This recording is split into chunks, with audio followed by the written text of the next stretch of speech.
Hello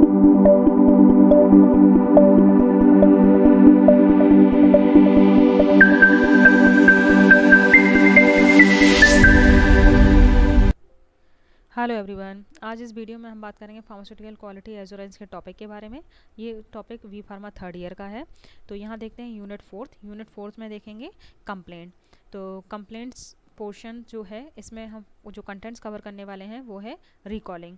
तो recalling के बारे में देखेंगे। रिकॉलिंग क्या होता है? A product recall is a request from the manufacturer to return the product after the discovery of the safety issues और product defect that may and dangerous the customer. तो प्रोडक्ट रिकॉल क्या होता है, या कहें रिकॉलिंग क्या होती है? जब भी कोई भी फार्मास्यूटिकल इंडस्ट्री या मैन्युफैक्चरर जो होते हैं वो मार्केट में प्रोडक्ट को सेल करते हैं, ठीक है। तो मार्केट में जैसे प्रोडक्ट आपके डिस्ट्रीब्यूट हो जाता है, उसके बाद अगर प्रोडक्ट में कोई भी डिफेक्ट निकलता है या कोई भी हेल्थ इश्यूज़ या कहें किसी भी तरीके का अगर उसमें कोई भी प्रॉब्लम निकलता है उस प्रोडक्ट के अंदर, तो सेफ्टी इश्यूज़ के लिए या कहें सेफ्टी के लिए क्या है, उस प्रोडक्ट को जो मैन्युफैक्चर कंपनी होती है उस प्रोडक्ट को वापस मंगा लेती है कंपनी में। तो उस प्रोडक्ट को जो वापस सेलर से या कहें होल सेलर से जो वापस प्रोडक्ट कंपनी में आ जाता है उसको हम बोलते हैं product recall. There should be systems to recall from the market promptly and effectively product known as the suspected to be defected। अगर कोई भी प्रोडक्ट होगा जो मार्केट में हमारा प्रोडक्ट पहुंचा है, फार्मास्यूटिकल फॉर्मुलेशंस जो फार्मास्यूटिकल प्रोडक्ट हमने मार्केट में डिस्ट्रीब्यूट किया है, अगर उसमें कोई भी डिफेक्ट नज़र आता है तो उस कंडीशन में इमीडिएटली क्या है, जो भी मैन्युफैक्चरर होगा उसको मार्केट से वो प्रोडक्ट को रिकॉल करना ही होगा। The authorized person should be responsible for the consecutive and coordinations of recalls. She should have the sufficient staff to handle all the aspects of the recall with the appropriate degree of urgency। तो जो भी market से product, किसी भी अगर product में defect आया और जो मार्केट से क्या है प्रोडक्ट को रिकॉल कर लिया गया, मतलब मार्केट से प्रोडक्ट को वापस मंगा लिया गया है, तो वहाँ पे क्या है, इंडस्ट्री के अंदर ऑथराइज पर्सनस होते हैं। उन ऑथराइज पर्सनस की रिस्पॉन्सिबिलिटीज़ होती है कि जो भी प्रोडक्ट रिकॉल होकर इंडस्ट्री में वापस आया उस प्रोडक्ट को एक सेपरेट एरिया में, एक अलग एरिया में रखें और उस प्रोडक्ट को कैसे हैंडल करना है, किस तरीके से हैंडल करेंगे और किस तरीके से उसको इन्वेस्टिगेट करेंगे, इसके बारे में उनको ऑथराइज जो पर्सन्स होते हैं उनको ये चीज़ें पता होना चाहिए और प्रॉपर वे में एक अर्जेंट बेसिस पे इस या कहें सीरियसली इस रिकॉल को हैंडल किया जाता है। There should be establish written procedures which should be regularly review and update for the recognitions of any recall activity, and instructions should be included in the written procedures to be stored recall product is a secure segregated area while their fate is decided। जो market से product, अगर कोई defect product में है और वो market से product को रिकॉल कर लिया गया है, तो उस जो प्रोडक्ट रिकॉल किया गया है उसको हम कैसे इन्वेस्टिगेट करेंगे, कैसे रिव्यू करेंगे। तो इसके लिए क्या है, एक तरीके का एक रिटन प्रोसीजर होता है। उस रिटन प्रोसीजर के अकॉर्डिंग क्या है, हमें उस प्रोडक्ट को रिव्यू करना होता है, अपडेट करना होता है और जो भी उससे रिलेटेड जितनी भी एक्टिविटीज़ होती हैं वो सारी चीज़ों का एक रिकॉर्ड मेंटेन करके रखते हैं। और साथ में ही ये इंस्ट्रक्शन दिया जाता है कि जो रिटन प्रोसीजर है उस रिटन प्रोसीजर के अकॉर्डिंग हमें किस तरीके से जो रिकॉल प्रोडक्ट है उस रिकॉल्ड प्रोडक्ट को किस तरीके से हमें स्टोर करना है। तो एक सेपरेट एरिया में इसको स्टोर किया जाता है अगर उसमें कोई डिफेक्ट मिलता है या कहें वो डेंजरस या हार्मफुल है पेशेंट के लिए, तो वहाँ पे क्या है उस प्रोडक्ट को सेपरेट कर दिया जाता है। नेक्स्ट है, the distribution record should B readily available to the authorized persons and they should be contain sufficient information on wholesaler and directly supply customer including for export product those who have received sample for the clinical test and medical sample to permit an effective recall. तो जो भी आपके distribution record होता है, means या कहें जब product को हम डिस्ट्रीब्यूट करते हैं मार्केट के अंदर, ठीक, तो प्रोडक्ट को जब इंडस्ट्री से मार्केट में डिस्ट्रीब्यूट किया जाता है तो एक डिस्ट्रीब्यूशन रिकॉर्ड मेंटेन किया जाता है।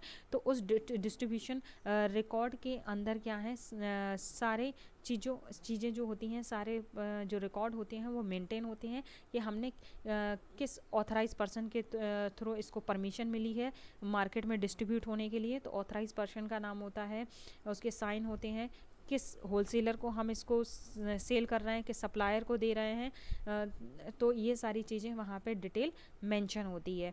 और यहाँ तक कि ये भी मेंशन होता है कि किसके द्वारा इस सैंपल की क्लिनिकल टेस्ट और मेडिकल सैम्पलिंग की गई है। ये सारी चीज़ें उसमें या कहें डिस्ट्रीब्यूशन रिकॉर्ड में मेंटेन होती है या रिकॉर्डेड होती है, रिपोर्ट होती हैं, जिसके अकॉर्डिंग हम क्या है रिकॉल या कहें जो रिकॉल प्रोडक्ट होता है उस रिकॉल प्रोडक्ट को इफ़ेक्टिवली हैंडल कर सकते हैं और उस रिकॉल प्रोडक्ट को हम प्रॉपर वे में इन्वेस्टिगेट कर सकते हैं। The progress of the recall process should be monitor and recorded. तो जो भी हमारी रिकॉल प्रोसेस या कहें जो प्रोडक्ट रिकॉल हुआ है उस प्रोडक्ट रिकॉल को जो रिकॉल प्रोसेस होगी उसको प्रॉपर मॉनिटर करेंगे और जो भी मॉनिटरिंग होगी उसको प्रॉपर हमें रिकॉर्ड करना है रिकॉर्ड में। A final record should be issue included reconciliations between the deliver and recorded quantities of the product. तो जो भी फाइनल रिपोर्ट बनेगी उस फाइनल रिपोर्ट जो होगी उसमें क्या है कितना प्रोडक्ट हमारा रिकॉल हुआ है और किस प्रोडक्ट में क्या डिफेक्ट आया है, क्या प्रॉब्लम क्रिएट हुई है, उसके बारे में भी सारी चीज़ें इंक्लूडेड होंगी फाइनल रिकॉर्ड में। नेक्स्ट देख लेते हैं रीजंस फॉर प्रोडक्ट रिकॉल। किस रीजंस के वजह से प्रोडक्ट रिकॉल हो सकता है। तो फर्स्ट देखते हैं पोटेंशियली डेंजरस और serious product quality issues should have come to the light through complaints और अदर मीन्स। तो जो अगर कोई भी प्रोडक्ट डेंजरस है मीन्स या कहें पेशेंट या ह्यूमन हेल्थ के लिए डेंजरस है, सीरियस प्रोडक्ट क्वालिटीज़ इश्यूज़ अगर आए हुए हैं उसमें, तो उस प्रोडक्ट को क्या है हम मार्केट से रिकॉल कर लेंगे। New information that comes to light after the distribution of the product indicates it's the unsafe और अनइफेक्टिव और डेंजरस। अगर मार्केट में फॉर एग्जांपल अगर प्रोडक्ट डिस्ट्रीब्यूट हो गया है और प्रोडक्ट डिस्ट्रीब्यूट होने के बाद हमें ये पता चल रहा है कि वो प्रोडक्ट में कुछ कमी है जिस वजह से प्रोडक्ट अनसेफ, इनइफेक्टिव और डेंजरस हो सकता है, तो उस कंडीशन में भी क्या है न्यू इन्फॉर्मेशन के कंडीशंस में भी क्या है हम उस प्रोडक्ट को क्या करेंगे मार्केट से रिकॉल कर लेंगे। Most common reasons of drug recalls is microbial contamination in non sterile product. अगर किसी भी रीज़न के वजह से सेलर के पास, ठीक है, मार्केट है प्रोडक्ट सेल हो गया, प्रोडक्ट पहुंच गया मार्केट है, प्रोडक्ट पहुंचने के बाद अगर किसी रीज़न की वजह से माइक्रोबियल कंटामिनेशन हो जाता है नॉन स्टेराइल प्रोडक्ट के अंदर, तो उस कंडीशन में भी क्या है प्रोडक्ट को रिकॉल करना पड़ेगा सेफ्टी बेसिस पे।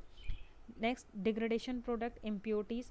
अगर प्रोडक्ट में कोई डिग्रेडेशन हुआ है, इम्प्योरिटीज़ है अगर, या लैक ऑफ एफिशिएंसी है, प्रॉपर इफेक्टिव नहीं है, या लेबलिंग में कोई एरर है, lack of drug stability, proper drug या कहें जो डोजेस फॉर्म है वो स्टेबल नहीं रह पा रही है हर एक टेम्परेचर पे, इनकरेक्ट आउटर पैकेजिंग, अगर अच्छे से बाहर की पैकेजिंग अच्छे से नहीं की गई है, करेक्ट लेबल प्रोडक्ट पे अगर नहीं लगाया गया है, सही से लेबल नहीं लगाया है या अच्छे से पैक नहीं हुआ है कार्टन में, तो उस कंडीशन में भी क्या है प्रोडक्ट रिकॉल हो जाएगा।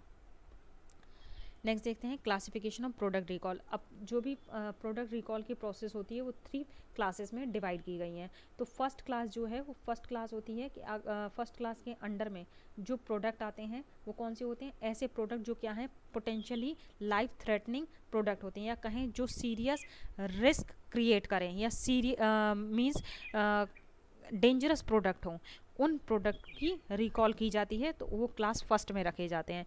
तो एग्जांपल देख लेते हैं क्लास फर्स्ट डिफेक्ट मींस कौन कौन से डिफेक्ट हो सकते हैं जिस वजह से प्रोडक्ट रिकॉल होता है। तो क्लास फर्स्ट में आएंगे रॉन्ग प्रोडक्ट। रॉन्ग प्रोडक्ट में क्या होगा, जैसे लेबल और कंटेंट्स आर डिफरेंट प्रोडक्ट, मतलब जो लेबल लगाया गया है और कंटेंट जो है मतलब जो फॉर्मुलेशन है उसके अकॉर्डिंग लेबल नहीं लगाया, किसी और चीज़ का लेबल लगा दिया, तो उस कंडीशंस में क्या है प्रोडक्ट रॉन्ग प्रोडक्ट होगा। ठीक ठीक। नेक्स्ट है correct product but wrong strength with serious medical consequence. Product सही है लेकिन क्या है कुछ ना कुछ उसमें मिस्टेक हो गई है, तो उस कंडीशन में भी क्या है प्रोडक्ट रिकॉल हो जाएगा। Microbial contamination of sterile injection और ऑप्थेल्मिक प्रोडक्ट, जो स्टेराइल इंजेक्शन और ऑप्थेल्मिक प्रोडक्ट होते हैं अगर उनमें माइक्रोबियल कंटामिनेशन हो गया स्टोरेज कंडीशन में, ठीक, आफ्टर डिस्ट्रीब्यूशन, तो उसके उस कंडीशंस में भी क्या है प्रोडक्ट रिकॉल होगा। Mix up of some product with more than one container involve. अगर एक से ज़्यादा कंटेनर प्रेजेंट हैं किसी भी ड्रग के, मान लीजिए एक डोजेस फॉर्म है, उसको 3 पार्ट में डिवाइड किया गया, अगर उनके कंटेनर मिसमैच हो गए, मिक्सअप हो गए, तो उस कंडीशन में भी क्या है, आपका प्रोडक्ट रिकॉल हो जाएगा। Wrong active ingredient in a multiple components product with serious medical consequence. अगर आपने जो भी फॉर्मुलेशन बनाई है, मान लीजिए मल्टीपल कंपोनेंट्स उसमें यूज़ करने थे उस प्रोडक्ट में, और उसमें क्या है, रॉन्ग एक्टिव इंग्रेडिएंट को इंक्लूड कर दिया है, तो उस कंडीशन में भी क्या है, प्रोडक्ट वेस्टेज हो जाएगा, प्रोडक्ट रिकॉल करना पड़ेगा। अब क्लास सेकंड देख लेते हैं। क्लास सेकंड क्या होती है, क्लास फर्स्ट से थोड़ा सा डिफर होता है। क्लास सेकंड में जो प्रोडक्ट होते हैं वो कैसे होते हैं, अगर प्रोडक्ट के अंदर कोई डिफेक्ट है, ठीक, जो क्या है मिस ट्रीटमेंट और इलनेस को कॉज कर सकता है प्रोडक्ट डिफेक्ट की वजह से, तो उस कंडीशन में भी क्या है, प्रोडक्ट रिकॉल होगा। तो क्लास सेकंड के डिफेक्ट देख लेते हैं, कौन कौन से डिफेक्ट हो सकते हैं। मिस लेबलिंग, रॉन्ग और मिसिंग टेक्स्ट और टेक्सचर, मतलब आपका जो डोजेस फॉर्म है वो तो सही है, लेकिन उस पर जो लेबल लगाया हुआ है वो लेबल प्रॉपर नहीं है या लेबल ही नहीं है वहाँ, तो जिस वजह से क्या है, मिस लेबलिंग की वजह से भी क्या है, आपका प्रोडक्ट रिकॉल हो जाएगा। मिसिंग और इनकरेक्ट इन्फॉर्मेशन लीफलेट और इंसर्ट, मतलब जो हमने जैसे जो भी प्रोडक्ट बनाते हैं तो उसमें क्या है, एक लीफलेट होती है, ठीक, जिसमें क्या है, सारा इंस्ट्रक्शन लिखा होता है, ठीक। अगर वो लीफलेट मिस है आपके प्रोडक्ट के अंदर, ठीक, या कोई इनकरेक्ट इन्फॉर्मेशन दी गई है, प्रॉपर इन्फॉर्मेशन नहीं दी गई है उस प्रोडक्ट के बारे में, तब भी उस कंडीशन में प्रोडक्ट रिकॉल हो जाएगा। केमिकल और फिजिकल कंटामिनेशन अगर क्रिएट होगा तब भी प्रोडक्ट रिकॉल हो जाएगा, जिसमें इम्प्योरिटीज़ हो सकती हैं, क्रॉस कंटामिनेशन हो सकता है, ठीक, या पार्टिकुलेट्स कंटामिनेंट्स भी हो सकता है। नेक्स्ट है mix up of product in container, अगर कंटेनर के अंदर प्रोडक्ट मिक्सअप हो गया तो उस कंडीशन में भी क्या है, प्रोडक्ट रिकॉल हो जाएगा।